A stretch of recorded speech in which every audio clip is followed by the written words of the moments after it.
This past weekend was a busy time for my wife and myself. I'll tell you about that in just a moment.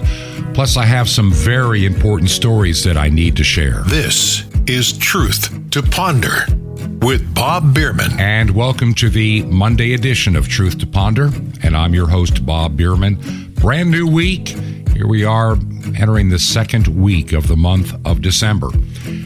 Well, my wife and I had an opportunity to take a little bit of a trip over this past weekend. Now, for those that are regular listeners, you know I've been dealing with a health issue. So there were times over the past several weeks I wasn't certain if we could actually make this trip. I'm still recuperating from bladder surgery, and it makes travel not as easy or as comfortable as it could be. And you have to stop a lot more frequently. But it was an important trip. For me personally, my wife and I really wanted to make this trip. This is to a small church that is just launching in Georgia. A small congregation. They're in what we would call their soft opening. They have just a couple of families together. And I had a person to ordain as their clergyman, which is what I do in my ministry. And so we traveled from our home in Virginia, and, it took way over 5 hours. It should have taken more like 4, but it took like 5.5, 6 hours to make the trip. And then we got there Saturday afternoon. We met for a while Saturday evening, and then we had services on Sunday. Then I spent some time with the newly ordained individual, and we got back in last night. And yeah, I'm tired. I'm pretty beat. And like I say, this is the first kind of trip we've taken in months. I mean, I didn't realize how worn out I was. And the losing of blood that I've been dealing with, and still do to a degree, it can just wear you down.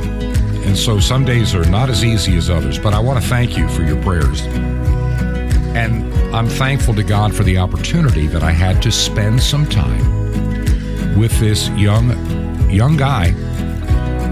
He and his wife are expecting their first child sometime into the summer of next year, and we pray for them.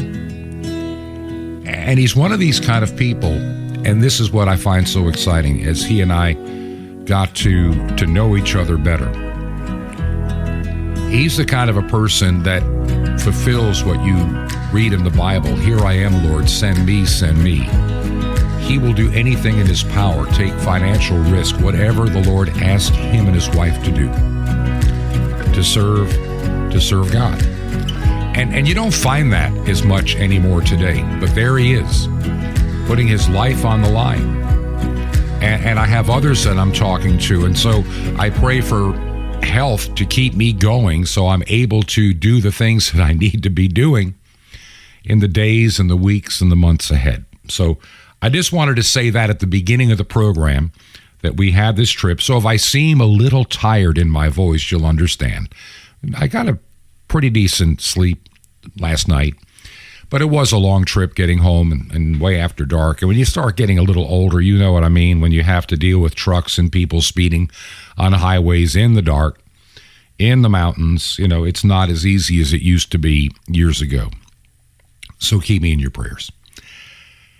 A lot of news stories in front of me today, and I'm having a hard time deciding which ones are the most important. But, I want to start with this one, and I'm sure the numbers will change today and into tomorrow morning, which is Election Day, for a runoff in the state of Georgia. Now, we were in Georgia, and we carefully maneuvered not to watch any television or listen to any local radio, because I know that we would have been inundated with political advertising for Raphael Warnock, primarily because there seems to be more money in his campaign coffer, and then Herschel Walker. And I want to just go on record today giving you my gut reaction. I could be wrong. This is just, I'm guessing here, but I'm going to give you an educated guess, and I think many of you may feel the same thing. If you look over history, let's put the potential for theft and cheating out of the picture just for the moment.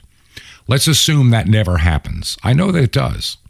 I know that it did in Georgia in certain places, but let's just pretend it doesn't happen. There's another issue that is on the table that needs to be understood. It happened back in 2020, it happened in 2022, and it's happening in this runoff. Republicans are probably going to lose this election for the same reason that they lose in many places. They just will not come out and vote early. I'm telling you, they just will not come out and vote early. As of this past Saturday, 52% of the early votes have been cast by Democrats and only 39% by Republicans.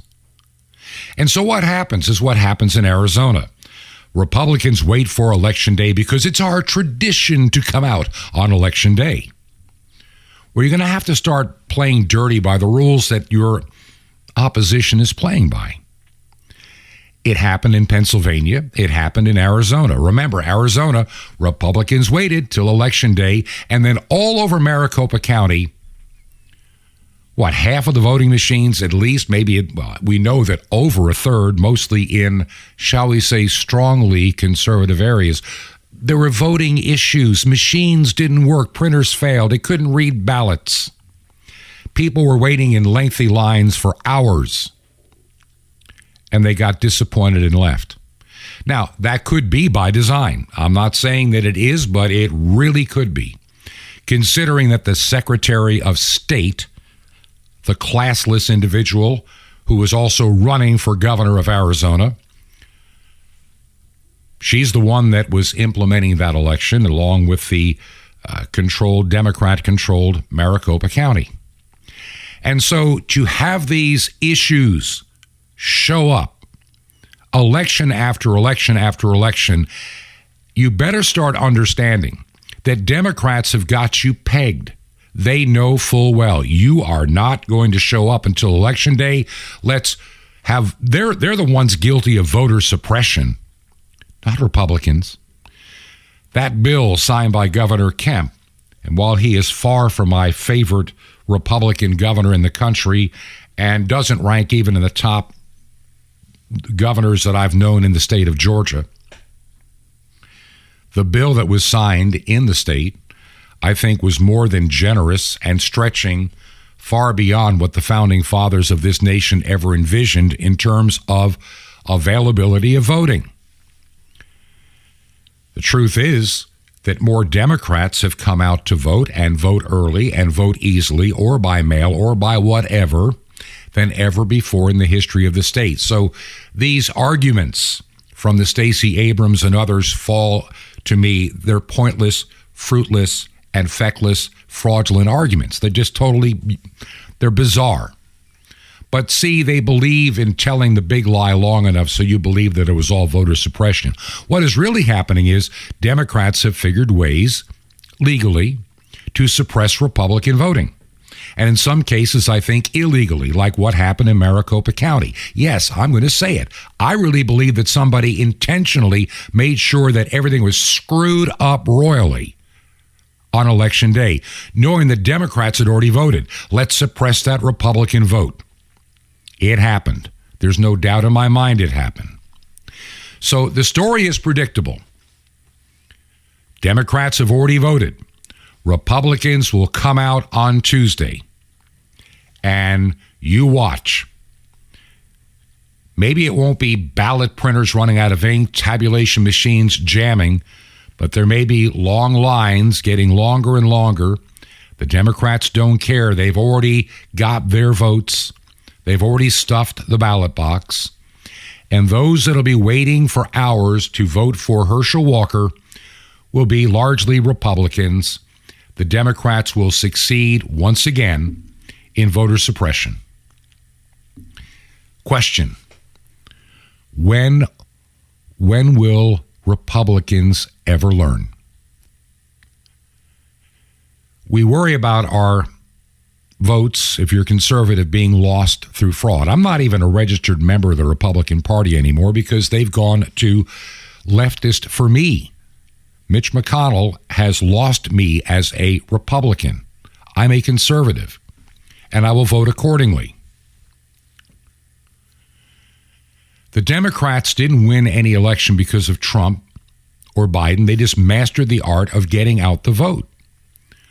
Early, never on election day, by mail, never in person, by absentee, through ballot harvesting, where they go out to nursing homes. They look for people that they know got ballots that are too lazy to go vote, and they have them helped in filling them out, and then they take them and drop them off in ballot boxes. But good old Republicans, we wait till that morning of election day, and we get up early and try to vote before we go to work or after, and then we get thwarted.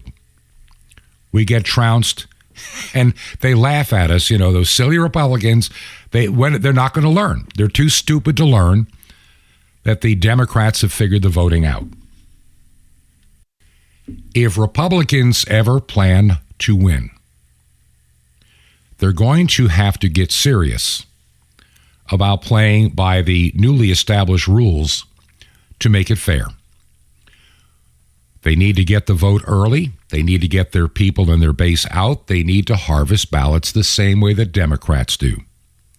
What is good for the goose is good for the gander. I'm tired of this. Couple of other things, and I'm going to leave Georgia behind. The lieutenant governor of Georgia said he went to the polls, and I think he's lying through his teeth, and he decided when he got in there that he couldn't vote for either candidate, so he left. And he didn't vote for a Senate candidate. Well, I've got news for the lieutenant governor, and you are a vomitous disappointment in saying that, and here's why. You ran as a Republican in the state of Georgia. You ran in a primary. You had the party back you as a candidate. You also signed a pledge. And let me remind people, because I used to be a member in good standing and went to all the meetings of the Republican Party in several counties in the state of Florida. You sign a pledge that you will vote, and you will vote for all Republican candidates, bar none. Bar none. You ran as a Republican. You won as a Republican. You now have an obligation, unless you want to leave the Republican Party, which is your right to do. You made a solemn vow to support other Republican candidates. The fact that this lieutenant governor in the state of Georgia refuses to vote for Herschel Walker, whether you like him or not, he should be removed from the Republican Party immediately. And if the Republican Party in the state of Georgia, after what this man said publicly and on television, does not remove him, then your party is dead in the state of Georgia, because you have no guts, you have no fortitude, you have no honor, you have no integrity. In other words, you're acting pretty much like most Republicans, like Mitch McConnell and others, have done for years. You're swamp creatures playing loyal opposition. You're phony. You're frauds. And I'm done with all of you. I really am. Because we're not going to fix things at the ballot box. Sure, I voted this year. I really did. My wife voted this year. We really did. We voted absentee. We've already figured out the scam the Democrats have been doing. We were away for a season, so we voted absentee. Of course. So I don't want to be like Arizona, where 5,000 people signed in to vote on Election Day, but left before they could cast a ballot because the lines were too long and it was going way into the night. The Democrats count on chaos. They create it. Something else that needs to be said. I think we were sold a bill of goods on the Supreme Court nominees that were supposed to be truly conservative. This Supreme Court has been an absolute and total disappointment. Let's look at the state of Georgia. They changed the rules for the for the runoff election, but not by the legislature, by a judge. Once again, a judge got in the middle of it. And I would love for that judge to come on this radio program. He'll never do it because I'm going to call him out as the fraud, phony, and fake that he is, partisan hack, illiterate when it comes to the Constitution. The Constitution says emphatically, only the state legislatures set the time, date, and method of elections. It doesn't say a judge. It doesn't say a secretary of state. It doesn't even say a governor or lieutenant governor. It doesn't say a county council. It doesn't say a mayor. It says only the state legislatures determine the time, method, and place of elections. And so every time a state or federal judge gets in the middle of an election, you are committing a constitutional violation. Period. And every time the Supreme Court uses claims like no standing or, well, we don't know, we don't want to hear it, they should hear it and say, you have no authority in this, Mr. Judge. Shut up, sit down, and get out of the way. Leave the law intact as it was. That's what's giving the Democrats an advantage in Georgia. They got an extra week of early voting. Plenty of time to harvest another couple of 100,000 ballots. Our legal system in this nation is garbage. Just trash. Garbage. We have a legal system, not a justice system. It's legal, but it's not just. It's all about the money. I know people that have gone to jail because they can't afford to defend themselves, and they were definitely innocent. So I have issues with what our justice system has become. Mistakes can be made, but then you have prosecutors that on one side will not go after real crime, but they chase after, for political reasons, their enemies. They use the power of the courts, the FBI, and all kind of law enforcement and security agencies to chase after political enemies. The biggest fraud that I know is Christopher Wray at the FBI, and then you've got Merrick Garland over at the Department of Justice. I call it now the Department of Injustice. It's basically a political tool for the Biden administration. I call it the Biden administration only because he's the figurehead. Honestly, I don't think the man even knows what he's doing. He just shows up, reads his instructions, and there are people behind the scenes that are pulling all the levers. And they're pulling the levers to the destruction of the United States. And so I know that the odds of Herschel Walker winning in Georgia are pretty dim because a judge changed the rules unconstitutionally and nobody fought back. Nobody took it to another level, and the Supreme Court of the United States wouldn't touch it anyway. So here we go again. When are you going to learn?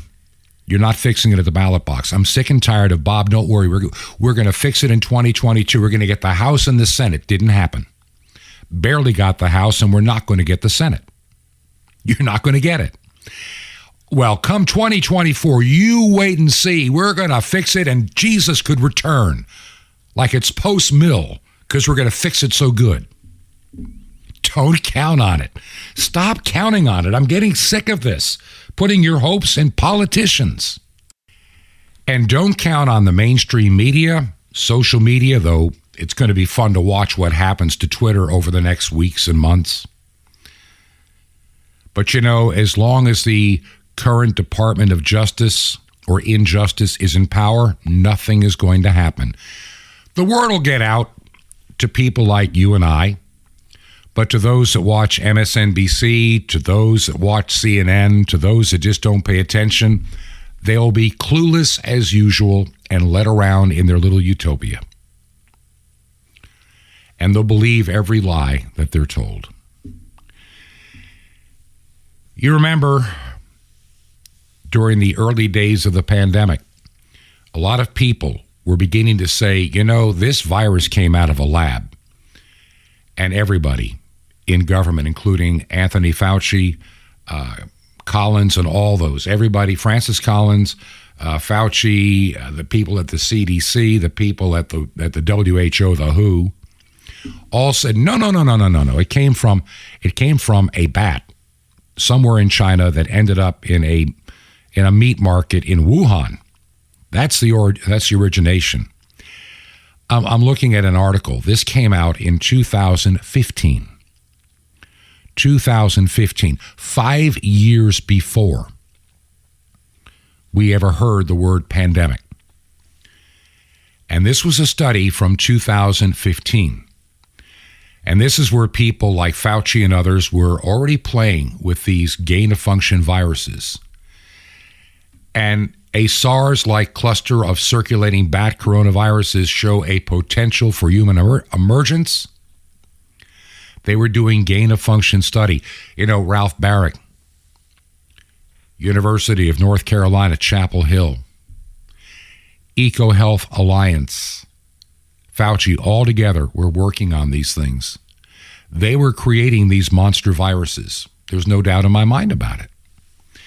And here we see some smoking guns out there that they were doing this years ago, yet they lie to you about it, and they lie to the United States Congress. They'll lie to the United States Senate. They'll lie on television. And they take U.S. taxpayer money, and they believe they are entitled like gods to do what they want. And they were also funding this illegal research on foreign soil.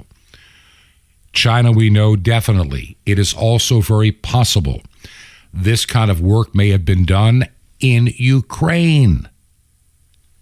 Yeah. We'll find out maybe someday. We'll find out. I hope it's not too late. We as a nation here in the United States are in deep trouble. We have lost our moral compass. And as a nation, I do not see it coming back at all. Now, here's a quick story to give you an example. This comes out of Eureka Springs, Arkansas, a conservative town, conservative community, where the mayor and the city attorney have ordered a nativity scene in a park to be removed. Now, the organizers of what's called the Great Passion Play have been ordered to remove a nativity scene from a park in Eureka Springs, Arkansas. Now, this nativity scene has been there for 70 years. Since 1952, 70 years. But you want to know there's a little bit of hope in this? They're refusing to comply. They're saying, we're tired of this. Enough is enough is enough. Let me put it this way. If Christmas is so dangerous and deadly, then you in government go to work on Christmas Eve and Christmas Day. Don't take it off. Don't declare it some kind of a holiday when you know its origins are the celebration of the birth of Jesus Christ, period. The federal government made Christmas not a winter solstice, not some other entity. They made specifically by the name Christmas a federal holiday. And most states have done the same. It is the Christmas Day or Christmas whatever holiday. And I'm sick and tired of these vomitous attorneys. That's what all I can call them these days, and keep my composure. Separation of church and state. It sounds like Barney Fife running down the street. Citizens arrest or whatever nonsense. Separation of church and state. Nowhere did our founding fathers ever dream of such suppression of religious expression. So this executive director has been ordered by the mayor and the city attorney. They got to remove it. Can't have it. Can't have it in Eureka Springs. Might offend somebody. Might cause somebody emotional harm or distress. What silliness. And of course, the mayor is a coward. He's hiding. He won't return any calls about comment. Even I've asked for a comment. He's going to ignore everybody. But you know what I may do? I may ask the mayor. I may actually request, under a Freedom of Information Act request to the mayor and the city attorney, that they provide me, under a Freedom of Information request, any and all correspondence internally among staff regarding this particular matter. I want to know, I want everybody to know who made that decision to pull the plug on something that's been there 70 years. Now, the mayor of Eureka Springs is a guy named Robert Butch Berry, and I have his email address if you'd like to reach out and share your thoughts with him. It's not a difficult email address. It's simply mayor, M-A-Y-O-R, mayor at Eureka Springs, and then the letters A-R like Arkansas, Eureka Springs, AR.gov. Mayor at Eureka Springs, AR.gov. And that is his official email. And he's an architect. And actually his address for that is R.D. Berry Architect at scbglobal.net. R.D. Berry, the letter R is in Robert, D is in David, then Berry, B-E-R-R-Y, Architect, R.D. Berry Architect at sbcglobal.net. I'm getting sick of these people saying, you can't have your nativity display. It may offend somebody. Well, you people offend me. When are you going to stop offending me and others? Why do we have to always cave in? I'm sick of it. Why are we always the ones that allow ourselves to be run over and never stand up and say enough's enough? We are tired of being persecuted by the feckless and foolish that we elect to lead us. And all they do is shaft us. Sorry, but I said it. And I'm getting tired of this being lied to, being messed with, being treated like second-rate, second-class citizens. I'm tired of my vote not being counted because in my case, I'm smart enough to know how they play the stupid game, so I make sure my vote is in early. I don't wait to Election Day to have the evil people make sure that my voting is ruined, like people are in Georgia, like people were in Arizona. They show up on Election Day like they used to in the 1950s. You know, I like Ike, and everybody showed up on Election Day. Today, they have figured out how to get around that system. Well, I've got some other stories that need to be shared, and they will have to wait until the other side of this break. And I didn't expect to go as long on a couple of these as I did today. And I apologize because I have so much I wanted to share. But I think what I needed to share on voting, what I needed to share on how even these governments in so-called conservative states cannot be trusted to uphold conservative values. It's not like Christmas was invented 2 weeks ago and somebody wants a display up for a newfound whatever. They've been doing this for 70 years. We've been doing Christmas for 2,000 years. If you believe in this ministry, let me ask you a question. Would you consider financial support? I want to thank you, all of you that have gone out of your way over the last several days to help us out. It was getting to be pretty touch and go, and it's still going to be a rough month, but a lot better today than it was not long ago. And I've noticed something, and it really excites me, and it makes it easy for some of you I know, are using Give, Send, Go. That's Give, Send, Go.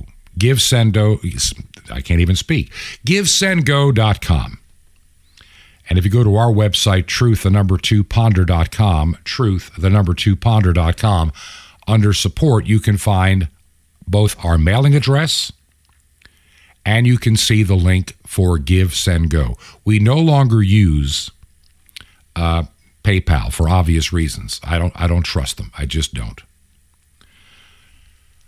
They have decided to find people they disagree with and take your money. And I've seen some conservative outlets all of a sudden lose money and they can't pay their bills because, PayPal is taking it. They've done it before, they'll do it again. And so I'm looking at all these alternative ways in banking and everything else that need to be done in the future. I see it getting worse, not getting better. But Give, Send, Go has been excellent. And I want to thank many of you that stepped up. And there, I was surprised getting these emails saying that, that account is building up. And it's going to be a huge help later this week. So that's one way you can support us. If you don't use the internet, if you don't use any of that, we have a simple mailing address. If you make a check or money order payable to Ancient Word Radio, Ancient Word Radio. And our mailing address is Post Office Box 510. Post Office Box 510. And the city is Chilhowie, Chilhowie, Chilhowie, Virginia. And the zip code in Chilhowie, Virginia is 24319. That's 24319. Now, when I come back, I've got a couple of other stories that I really need to share with you. And I want to kind of set the tone for some things we need to really be getting a handle on in the days, weeks, and months ahead. I say this for a reason, not to be depressing to you, because I'm encouraged even in this bad news. I really am. I just know that we can never fix the United States at the ballot box alone. The ballot box is nothing more than a reflection of our nation, period. It's just a reflection. And yes, some of it is done by manipulating how people vote, but it's still a reflection nonetheless. We need to change people. That's why I went down to Georgia this past weekend. That's why we made that trip and spent that time with that small group as they begin to develop a new congregation. And I like I say, there are people literally I'm talking to in Nevada, in New Orleans, in Michigan, in South Carolina, North Carolina, that are interested in doing the same. And as my health improves, we are planning on doing a church here in our part of Virginia and perhaps even another one in Florida. So a lot going on in the ministry part behind the scenes that I'm involved with. And I'll share a few thoughts on that and other ways to expand, to grow the church, because too much of the church today has gone apostate. Too much of the church has gone entertainment. The true Christians, we're now the minority. Let's face it. We are just a minority. And we need to, if your church body is, accepting things that are unscriptural and you're facing a challenge, contact me. We need to talk. And you can reach me at my email address, truth2ponder.com. is our website, and my address is bob@truth2ponder.com. Reach out to me and share your story. Maybe there's something we can do to help. And with that, we will be right back. This is Truth to Ponder with Bob Bierman. The second response coming up. Shalom Aleichem. This is the nice Jewish boy, Jonathan Kahn, your Jewish connection, bringing you the riches of your Jewish roots in Jesus. Now get your pen out as fast as you can so you don't miss out on receiving a special free gift you're going to get and love in a moment. In the gospel, it says that Messiah, Yeshua, Jesus, was walking along the Sea of Galilee. He saw Simon and Andrew, the brother of Simon, casting their nets. He said, "Follow me. I'll make you fishers of men." It says immediately they left their nets and followed him. Now, you ever wonder about that? Why immediately they left their nets? I mean, that's an amazing jump that happens right there. For them to just drop everything over a man they never saw before. Well, The key is it was not the first time. If you read before in the Gospel of John, it turns out, for instance, Andrew was already a follower. He was already called to follow Messiah, but then apparently he had settled back into fishing. And so this is not the first calling. This is the second calling. And now he and Peter and others will answer it and they'll follow again. But this time it's going to change your life. So the true disciple of God doesn't just say yes to God, yes to Jesus once. They don't just say, I'll follow you once. They don't just drop their nets and leave everything once, but again and again and again. So you can't live on yesterday's yeses. You need to give him your yes every day. Your hineni, here I am, Lord, send me every day. You need to choose him every day. Become a disciple every day. Pick up your cross every day. Forsake everything every day. Drop your nets every day. Surrender every day. Seek him more and more every day. It's not the one-time answer that makes a disciple. It's the continual answer, the progressive, increasing answer. The good news is, even if you said yes before or no before, now is the time you can say yes today. That yes can change your life as if it were the first time, because for the disciple, the call of God and the answer is always for the first time. Okay, now, what if I offered you something priceless, wonderful, life-changing, and free? Here goes right now. Sapphires, it's as precious as it sounds, and it's guaranteed to help you have a life of victory and joy, and the incredible Mystery of the Temple Doors on CD. You'll love it. It's priceless and free. How do you get it? Easy. Just remember Jesus' real Hebrew name, Yeshua, and you dial it. Just call 1-800-YESHUA-1 for your free gifts.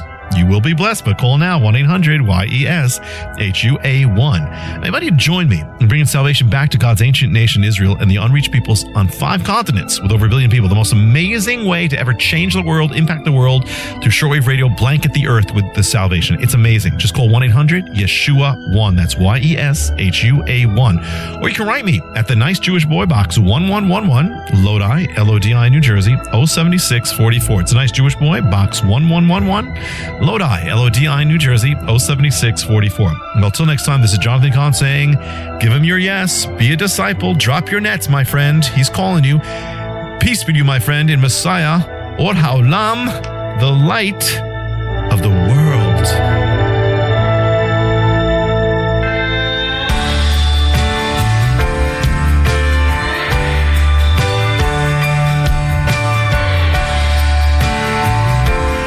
This is Truth to Ponder with Bob Bierman. And welcome back to part 2 of Truth to Ponder for this Monday. And I'm your host, Bob Bierman. A little bit tired today. My wife and I were gone all weekend. We had traveled down to Georgia. And as I mentioned at the top of the program, it's the first time that I have traveled or been away from our home for any length of time. And yeah, it was not easy. And as we're still trying to heal, it did wear me out. So if I sound a little tired today, I truly do apologize. And we'll try to get some rest later and overnight and try to get back into our routine tomorrow. And as I mentioned early on with the program, that I really enjoyed the time we were away. As stressful as it was worth the time to be involved and ordain a young clergyman who is going to be, I think, doing wonderful things in ministry. And that's truly who I'm at heart. You know, I am less a partisan than I am somebody that is more committed to the Word of God. I just know that certain political parties are more friendly to God than others. And I'll just leave it at that. A couple of other news stories that I'm looking at that really caught my attention. And I want to share them, and I'm going to give you my take, and maybe you may not agree with everything I'm about to say, but that's all right. That's okay too. There was a situation that occurred back just the other day. There's a restaurant called Metzger's Bar and Butchery in Richmond, Virginia. And a Christian ministry had booked a party at that restaurant. Okay, they booked the party. The restaurant had accepted their reservation. But just 90 minutes before the guest arrived, the LGBTQ staff of Metzger's Bar and Butchery in Richmond, Virginia, Metzger's Bar and Butchery in Richmond, Virginia, they canceled the event. And the reason they did that, they stated, Many on our staff are women and or members of the LGBTQ plus community. And this is what they wrote. All of our staff people with rights who deserve dignity and a safe work environment. And we do not support the right of diners who have differing opinions about marriage or pronouns. Okay, fine. Okay, if that's the way you want it, fine. But let's do a couple of things first. If you had that problem, don't accept the reservation to begin with. Don't cancel 90 minutes before because your little hurt staff and their feelings are crushed because they're a part of a reprobate community. That's their choice. And also, if you're going to cancel, I never want to hear another word about we need to force Christians to make wedding cakes for gay marriages. I never want to hear that out of your mouth again. Number one, I have a differing opinion than they do about marriage. Number one, a man cannot marry a man. A woman cannot marry a woman. It's an abomination before God. That is my right to believe. And the Bible supports that right. And I don't believe we choose our pronouns like... I'm not going to say, and anybody that asks me for my preferred pronouns, I laugh at them at their face and walk away. I look at them and say, I'm sorry you're suffering a mental illness. Get help, please.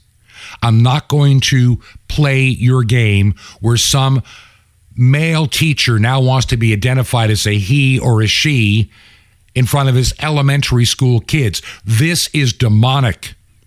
And I really believe when they say we and they, reminds me of the book of Mark when Jesus cast out the demons. Who are you? Legions, for we are many. This is all demonic. And so fine. If Metzger's Bar and Butchery wants to, not have Christians in their business, fine. Be honest. You don't pull this stunt. Yeah, we know who these people are. Let's wait to the last minute and pull the plug. They did that in retaliation. And I personally think they should be sued for doing it. If they didn't want the party, that's one thing. That gives the people at the TFFA, which is, a family organization in Virginia, time to make other arrangements. Just like if somebody goes to a Christian bakery and demands that we participate in their abomination before God and we refuse, we can say, but you may want to go down the street to the other woke business that caters to your, reprobateness. Help yourself. You have free will. But don't force me into your abomination before God. Let's just be intellectually honest. Which brings up my next topic. And this one has been a sore spot for me for a number of years. And I want to be clear about this. When did the state, when did the government, when did kings and presidents and governors and legislatures and counties, whatever, get involved in marriage? Let's be honest. When did they get involved in marriage? Historically, and I don't care what culture you find in the world today, marriage has always been, from the very beginning, a religious institution, period. I don't care if you are a Hindu. I don't care what religion you come out of. Marriage has always been a purview of religion. As a Christian, I look at marriage as an institution provided by my God, my Creator, Himself, between a man and a woman. Not a man and a man, not a woman and a woman. And it's something you should not need a license or a permit for through the state. The Bible taught that a man needed permission from the woman's father to take her as his wife. The point is, marriage was always a private religious matter, not a state-controlled matter. The state was never given authority in the Bible in areas of marriage. Matter of fact, no religion ever gave the state purview in matters of marriage. So how do we get to the point where sodomites and lesbians can marry? That's my question. We got there because the state took control of the marriage and the church laid down and rolled over like it always seems to do in the last 150 years. And then the state began to decide what marriage is and isn't. And now we see what happens when we give something that belongs to God to the state. It becomes an abomination. They believe they own marriage. They believe they can tell you what marriage is. And now you have the United States Senate and the current reprobate House of Representatives passing a new same-sex marriage legislation. It is designed to codify what is now de facto law. When did the state get involved in marriage? There should not be any of this. I really believe if I had my way, I would get the state totally out of it. This is a decision between two adults. And if they want to be firmly entrenched in Christianity to have their right of marriage, they don't need to get a license or permission from the state. And I will even admit that goes to the reprobates that want to get married outside of God's ordained purpose. Within your own confines, keep the state out of it. Answer before God for what you've done. But don't make me accept it. Don't make me encourage it. Don't make me believe in it. Don't make me have to support it. You know, I don't understand how the church ever let it go. But I do know that states and counties found ways of making money on the deal to sell you the license. And I know that this marriage license law stuff was used in ways that are not scriptural over the years. And so I look at this family organization being told that the waitstaff is refusing to serve you, fine. And we still have cases in this nation where bakers and providers for weddings are being sued by gay couples because they won't serve them. Can we now sue that restaurant? Is that what you're saying? If we can't sue them, then I want every LGBT community activist to shut up, sit down, and never speak to us again. Never demand we do anything again. If we say no, it means no. Go away. Leave us alone. You have no standing. Maybe it's time that they hear they have no standing. I'll give Ron Paul, libertarian, he said back in 2012, I'd like to see all governments out of the marriage question. I don't think it's a state decision. It is a religious function. Because he said biblically and historically, the government was very uninvolved in marriage until recent times. Even monarchs didn't get involved. There was a time in the United States you didn't need permission from the state to get married. A young couple could go to a preacher's house and get married. They didn't need a big wedding. And of course, it's a business now. Big weddings are a business. You know it and I know it. We as Christians need to take back what is rightfully ours and not let the state tell us what we can and cannot do, how we can and cannot teach, what we can and cannot say. In some countries, parts of the Bible are being banished, banned, and called hate speech. It can put you in jail. Yeah, it can, for real. And the way things are going in this nation between a centralized digital currency to force you to comply to things because they can cut your money off if you're not obedient. And don't think that is as far-fetched. It is not far-fetched. It worked in Canada, and they don't even have a central digital currency yet. They just, froze a bank account. protest against little man-child Trudeau, and they'll shut off your bank account for a while until you comply. China does the same thing. The reprobates are taking over governments. They're taking over institutions that don't belong to them. So what is your plan moving forward? Oh, I'm going to go to the ballot box on Election Day, Bob, and I'm going to fix it. No, you're not. No, you are not. What you may consider is voting early for a change so you don't get knocked out of voting on Election Day. But that is not our hope. Never has been, never will be. And this is why I look at this program. I can sit here and read all the bad news all day long, and there are a lot of other people that do even a better job of speculating on all the nefarious stuff under the surface than I do. The only problem with a lot of them is when they speculate, sometimes they get it wrong.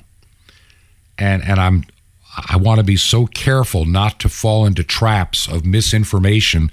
By the way, I really believe that the satanic people put stories out there to bait Christians to jump all over, to then repeat and share in their social media and in email threads and what have you, and at their churches and among their friends, over lunch, over dinner, over breakfast, to make you look like a fool.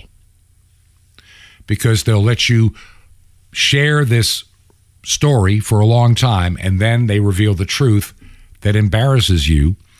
And the whole idea of doing that is what's called it's a reverse kind of psyop. And listen, Adolf Hitler did this during the Second World War. He would feed information out to people that was, well, his propaganda ministers,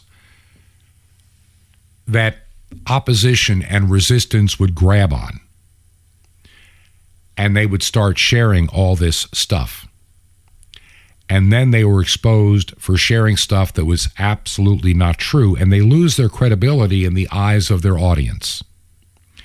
And people no longer trust them. If you want to take down a voice, if you want to take down a radio program or a video or a podcast or a TV program, discredit the host, discredit the organization, by feeding them fake news that they keep putting out until one day the plug gets pulled and everybody sees that what they were saying was not true. It is hard for any organization to recover if it has been done that well and for a long time. And I see a lot of these places that I look at for news that have fallen victim to that over time. They really have. They have repeated stories over and over again that really do turn out not to be true. And is it because these people were willfully giving misinformation? No, they were giving information that appeared on the surface, number one, to be in agreement with their position. Number two, was a scary headline, so they want to put it out there. And number three, they keep putting it out there because they're in the business of getting clicks or income or money. I know many ministries. I worked for one at one time that I can't tell you the number of times stories were put out on that program that ended up being wrong. The difference was they never came back to apologize when they were wrong. They just moved on, kept their mouth shut, said nothing, and went on to the next story. That, to me, destroys a ministry's credibility. It really does. So I don't buy into any of that. I just don't. So I'm very careful. I mean, I got hit once with a story when we had been gone and I was dealing with the surgery and I didn't have the time to do my normal vetting, and I started to push a story out that ended up being wrong. And something in my mind told me the next day, I better double check this. I just woke up and said, I just feel bad about it. Something didn't feel right. And in double checking, I did. And this has got to be about a month and a half ago. I did have a story toward the end of a program that was incorrect. And I corrected it the next day. Too late by the time I realized what had happened. And so I apologize to you for that. But I know many organizations that don't. And they need to. We all need to be careful. We all need to recognize from time to time those that hate us, those that want to destroy us, will sometimes succeed. And when they do, we have to be honest with the audience that we've been had, that we fell victim, and then warn others not to repeat that story if you hear about it elsewhere. Truth will win. Truth is truth. I'm beginning to believe something that I read a great article about, that sometimes if you tell a bigger lie, it's easier for people to fall victim to and believe. If somebody tells you something that is kind of the truth, but you can discern the difference easy, you will discern the truth easily. But sometimes if the person you believe has got credibility in what they are saying, now listen to me carefully on this one. If you believe this person has authority, background, wisdom, knowledge, and understanding, and even as far-fetched as what they are saying to your mind, it just seems weird, you might believe it for one reason. You realize you don't know as much as they do. And maybe my perception is wrong, and they are right. And you can fall victim easy to a big lie. The bigger the lie, and they knew that in the Third Reich, the bigger the lie, the easier it is to sell. Now, in time, those lies get exposed. Look at those that are still in panic about the coronavirus. You know that over 90-some-odd% of the population, it ranges between 93 and 97% of the population in the United States and Canada have been exposed to COVID, have had COVID, or such a mild case they never knew it was COVID. And many that tested positive were not even COVID to begin with. But there's been exposure, and we have been getting to herd immunity. And that's another story for another day. Yet there's still people running around in restaurants and in grocery stores and in their cars wearing N95 masks. By the way, they don't do any better than the other ones do. There's so many studies out there. But they have been so beaten up in fear. They have been so lied to for so long. It's like the Stockholm Syndrome. They begin to fall, in love with their torturers and their tormentors. And they believe them. We've got to be better than that. This program, like I say, today I didn't get to the stuff that I really wanted to get to, and I don't know why. I guess maybe because I'm tired. Maybe I did get to something I needed to get to. We need to rethink our plan, how we survive in the days, weeks, and months ahead. We are in a very sin-sick world, and we're not going to fix it at the ballot box. We're going to fix it one person at a time. One individual coming into the realization of the knowledge of Jesus Christ. That's the beginning. And even as this world heads to its own self-destruction, we will have the certainty and the confidence to keep looking up, because this could be our golden daybreak. Now, if you believe in this ministry and keeping us on shortwave, we need to hear from you. Use the website, truth2ponder.com. You can use Give, Send, Go. It works wonderfully. Or you can mail a check or money order made payable to Ancient Word Radio, and the mailing address is Post Office Box 510, P.O. Box 510. And the city is Chilhowie, Chilhowie, Chilhowie, Virginia. And the zip code in Chilhowie, Virginia is 24319. That's 24319. And we will be back tomorrow with another episode of Truth to Ponder. This has been Truth to Ponder with Bob Bierman.